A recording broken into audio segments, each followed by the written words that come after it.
इस्लामी अकीदे में तो कहा गया अनफिकूफी सबीउल्लाह, यानी जो है खर्च करो, परंतु आप क्या कहते हैं, जो है जोड़ लो और मुल्ला मौलवियों के कदमों में जाके अर्पित कर दो ताकि बदले में वोट की सियासत हो सके। वोट बैंक की चाहत में जो कुछ बोला गया है तेजस्वी यादव और इंडी गठबंधन के अन्य नेताओं के द्वारा, यह बाबा साहब के संविधान का मजाक उड़ाकर उसे मौलवी स्क्रिप्ट में बदलना चाहते हैं। देश का संविधान बाबा साहब के विधान से चलेगा, शरिया के फरमान से नहीं चलेगा। काजू भुना है प्लेट में, विस्की गिलास में, उतरा है रामराज यूं विधायक निवास में। और आगे उनके शब्द हैं, पक्के समाजवादी हैं तस्कर हो या डकैत, कि पक्के नमाजवादी हैं राजद हो या कांग्रेस, पक्के नमाजवादी हैं राजद हो या कांग्रेस, कितनी तड़प है कठमुल्ला वोटों की प्यास में। मित्रों, अभी हाल ही में हमने भारत के लोकतांत्रिक इतिहास के सबसे दुर्दांत काले अध्याय आपातकाल के 50 वर्ष पूर्ण किए हैं। परंतु बहुत दुख की बात है कि कल पटना के उसी गांधी मैदान में, जहां आपातकाल के दौरान संविधान की रक्षा और संविधान के सम्मान के लिए जान की परवाह किए बगैर लाखों लोग एकत्र हुए थे, वहां एक ऐसी रैली हुई जिसके की बारे में इंडी गठबंधन के बिहार के नेता तेजस्वी यादव ने कहा कि हम संसद से पारित एक कानून को कूड़ेदान में फेंक देंगे। यह बहुत गंभीर विषय है। उन्होंने वक्फ बोर्ड के कानून के लिए कहा कि हम इसको कूड़ेदान में फेंक देंगे, जबकि वह भारत की संसद के दोनों सदनों से पारित है, कोर्ट में विचाराधीन है। एक नहीं आधा दर्जन हाई कोर्ट के जजमेंट बहुत स्पष्ट रूप से, इलाहाबाद हाई कोर्ट और कलकत्ता हाई कोर्ट के जजमेंट उनके पक्ष में है। इसका अर्थ यह हुआ कि न संसद का सम्मान न न्यायपालिका का सम्मान। वोट बैंक की चाहत में जो कुछ बोला गया है तेजस्वी यादव और इंडी गठबंधन के अन्य नेताओं के द्वारा, उससे साफ है कि यह संविधान को कूड़ेदान में फेंकने की 50 साल पुरानी मानसिकता से बाहर नहीं आ पा रहे हैं। 50 साल पहले भी सियासत के तराजू पर तौलकर संविधान का सम्मान कितना करना है और कितना कूड़ेदान में फेंकना है वो तय किया था। 50 साल बाद उसी पटना के उसी गांधी मैदान पे वो सियासत की बिसात बिछाई जा रही है कि एक बार फिर संवैधानिक व्यवस्थाओं को तार तार कर कर उसे कूड़ेदान में फेंक देना है। परंतु भारतीय जनता पार्टी और एनडीए गठबंधन इस बात के लिए कृत संकल्पित है कि हम बाबा साहब अंबेडकर के संविधान को, उसके किसी भी प्रावधान को कोई कूड़ेदान में फेंकना चाहेगा तो हम उसे नहीं होने देंगे। और मैं यह भी स्पष्ट करना चाहता हूं, जो बात पहले भी कही जा चुकी है, वक्फ बोर्ड के जिन प्रावधानों के विरुद्ध इंडी गठबंधन के नेता बार बार बोल रहे हैं, क्या वो प्रावधान सऊदी अरब में लागू है जो इस्लाम की जन्मस्थली है? नहीं। क्या इंडोनेशिया में लागू है जो सबसे बड़ा मुस्लिम देश है? नहीं। क्या टर्की में लागू है जो खलीफत की सीट रही है? नहीं। क्या वो पाकिस्तान और बांग्लादेश में लागू है? नहीं। जो आईएसआईएस की भूमि है, सीरिया और इराक के हिस्से, वहां पे लागू है? नहीं। तो मैं पूछना चाहता हूं इंडी गठबंधन से कि आप बिहार में क्या सऊदी अरब, इंडोनेशिया, टर्की और आईएसआईएस से ज्यादा बड़ा शरिया का कानून लागू करने की सोच रहे हैं? हमें इस बात का सीधा और साफ जवाब चाहिए।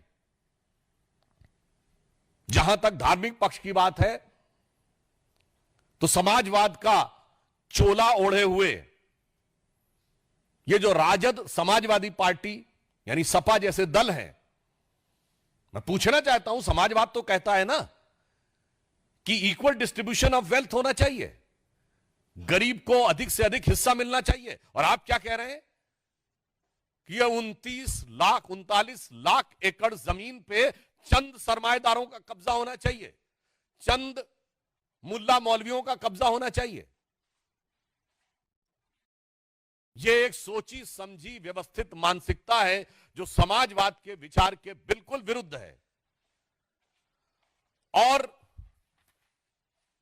इसके अतिरिक्त सिर्फ इतना ही नहीं है, इनका विचार संविधान को किस सीमा तक तार तार करने का है।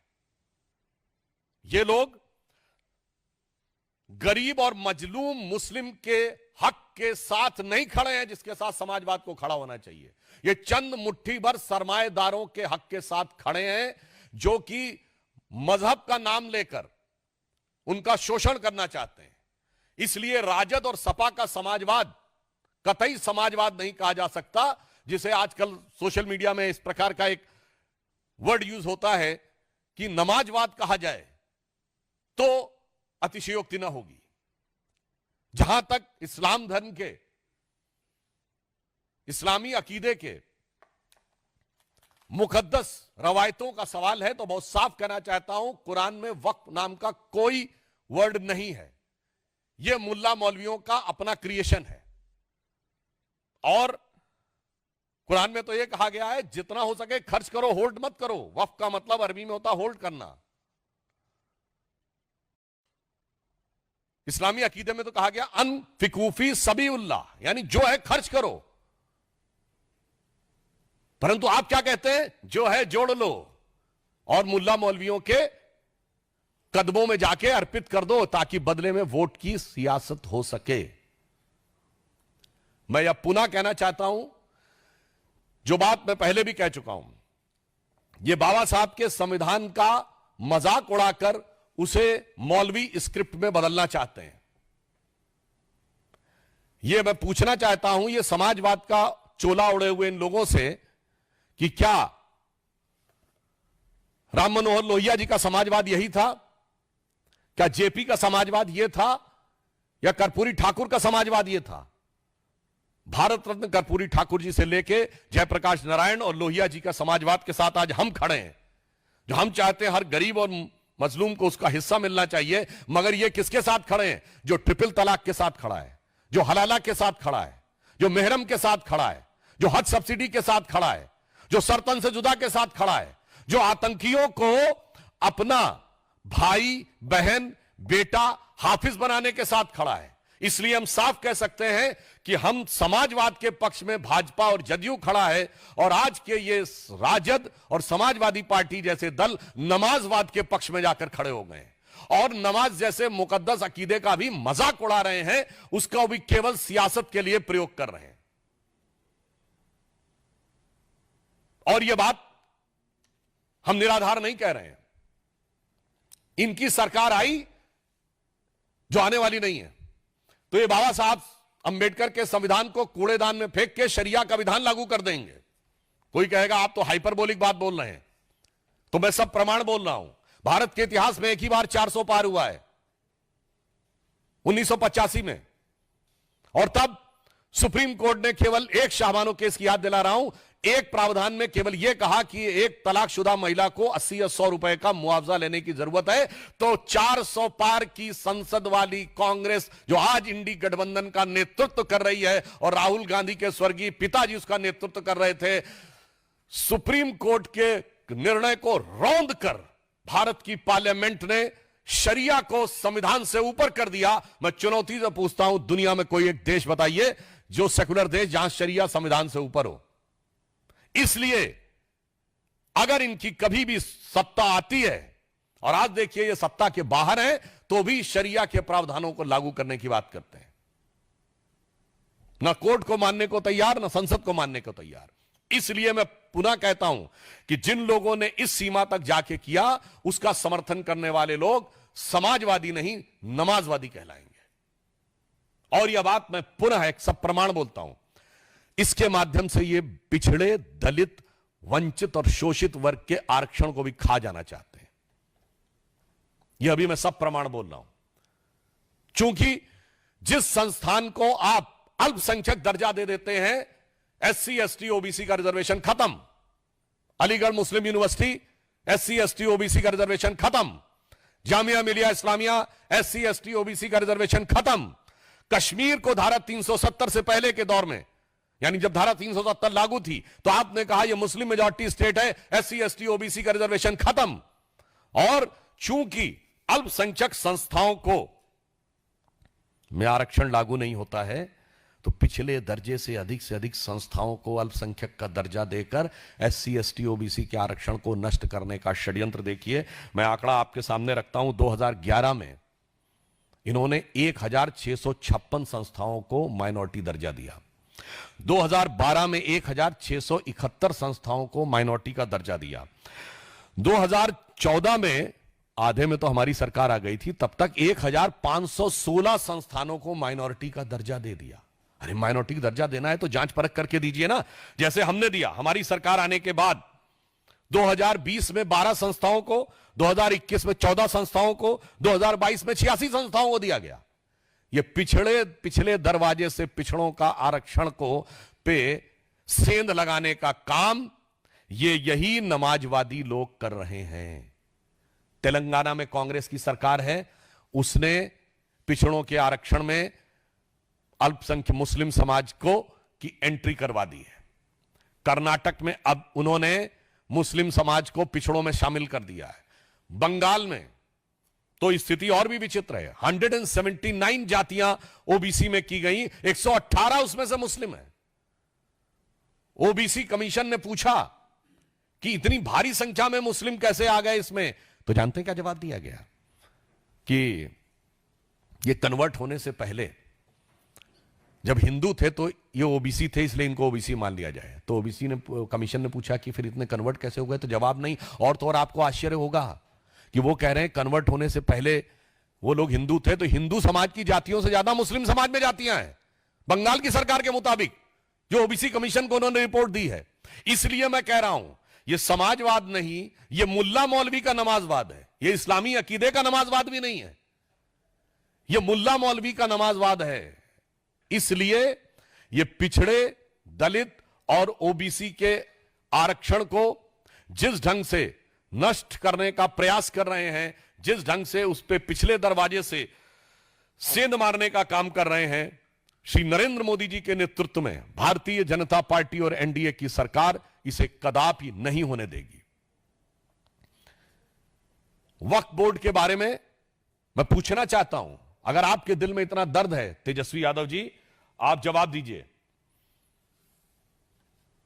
कि पटना में वक्फ को लेकर लालू प्रसाद यादव जी का संसद में 2010 का दिया गया बयान है कि बहुत गड़बड़ हो गया है, सब जमीन अमीन कब्जा कर ली गई है।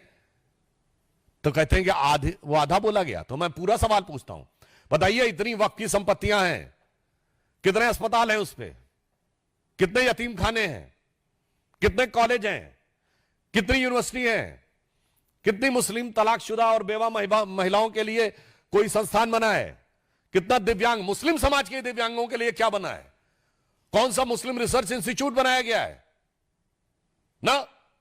यह है समाजवाद का लबादा ओढ़ो और सत्ता के ठेकेदारों के हाथ में सारी की सारी संपत्ति को इकट्ठा कर दो।